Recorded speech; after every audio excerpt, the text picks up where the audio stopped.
बिस्मिल्लाहिर्रहमानिर्रहीम। दोस्तों, मैं सिराज अहमद आपकी खिदमत में हाजिर। इस वक्त मैं जहाँ पर खड़ा हूँ ये वडोर नदी है जो मेरे पीछे बह रही है, आपको नजर आ रही होगी। इस वक्त वडोर नदी में जो पानी का बहाव है वो काफी तेज है, काफी पानी है जो यहाँ पर चल रहा है। डेरा गाजी खान गुज़श्ता कोई 1-1.5 हफ्ते से डिस्ट्रिक्ट डेरा गाजी खान रोज़कोइयों की जद के अंदर है। डेरा गाजी खान डिस्ट्रिक्ट के शुमाला जनूबन जो पहाड़ है वो कोई सलेमान का सिलसिला है। डेरा गाजी खान की मगरबी सम में ये शुमाल जनूब की तरफ चलता है।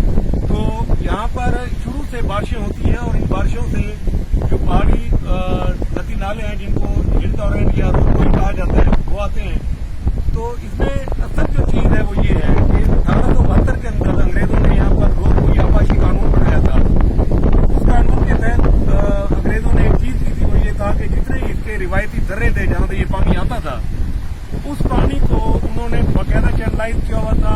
उसकी भल सफाई होती थी। हर साल फरवरी मार्च के अंदर यहाँ पे जो हिल टॉरेंट कलेक्टर होता था जिसको हिल टॉरेंट ऑफिसर कहते हैं, उसका नायब तहसीलदार, दारोगा बहोवा, दारोगा तौसा, दारोगा शादनलोंड, दारोगा डीजी खान, ये लोग इन पहाड़ी नदी नाले इनकी चेक करते थे।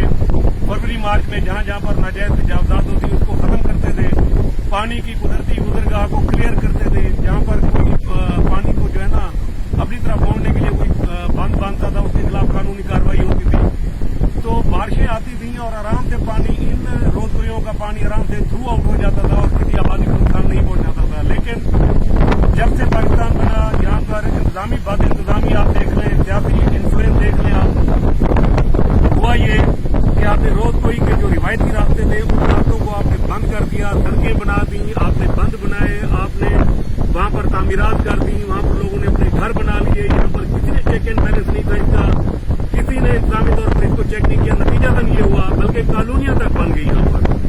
नतीजातन ये हुआ कि आज जब बारिशें आती हैं, आज जब रोज़कोई चलती है तो उससे बहुत ज्यादा नुकसान होता है। सवाल ये है कि रोज़कोइयों को तो चैनलाइज होना चाहिए, इसके पानी के इसके पुश्ते मजबूत होने चाहिए जो इसके किनारे हैं जिसपे रोज़कोई चलती है। जो इन रोज़कोइयों के रास्ते में जिन लोगों ने कॉलोनियां बनाई, घर बनाए, जहां पर मुख्तलिफ तामीरात की, इसके रस्ते बंद किए, उसके खिलाफ भी कोई कार्रवाई होगी या नहीं होगी।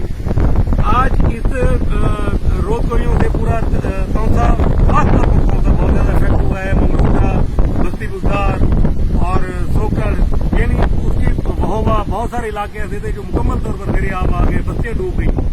सवाल यह है कि इसका जिम्मेदार कौन है, इसका मुजरिम कौन है। रोज़कोई आज की तो नहीं है, जब से ये पहाड़ है तब से ये रोज़कोइयां चल रही है। इतना नुकसान कभी नहीं हुआ। अंग्रेजों का बाकायदा इसके ऊपर सर्वे था, इसके ऊपर फर्क किया हुआ था उन्होंने, लेकिन हमने उन तमाम चीजों को पसे पुश डालते हुए अपनी मर्जी की तामीरात की, अपनी मर्जी के रास्ते मोड़े। नतीजतन यह है कि जब पानी ज्यादा आता है तो पानी जो है ना वो कंट्रोल नहीं होता हमसे, वो अब हमारा नुकसान करता है। तो अब भी वक्त है, जब ये सेशन गुजर जाए तो डेरा गाजी खान की जो डिस्ट्रिक्ट जो इंतजामिया है उनको चाहिए कि वो इनके रिवायती रास्तों को बहाल करे, इनके पिस्तरों को बहाल करे, इनकी गुजरगाहों को क्लियर करे, जो काजवे बनाए हुए थे इंडस हाईवे के ऊपर उनको दोबारा मेंटेन करे। खाली आपने पानी बनाकर बाद बना दी, उससे आपकी रोज़कोई का पानी पास नहीं होगा। आपको वहां पर प्रॉपर काजवे बनाने पड़ेंगे या बड़े ब्रिजेस बनाने पड़ेंगे।